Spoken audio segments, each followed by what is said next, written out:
Hey guys, in this video I'll show you how to use Afterpay on a Cash App.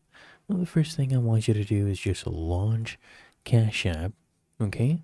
And once you sign into the right account, I want you to come to the bottom right of your screen and tap on the Activity tab.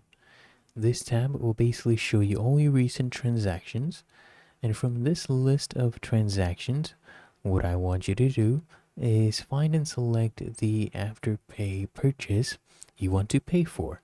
And once you open it up, as you can see right here, what I need you to do is look for the button that says Pay.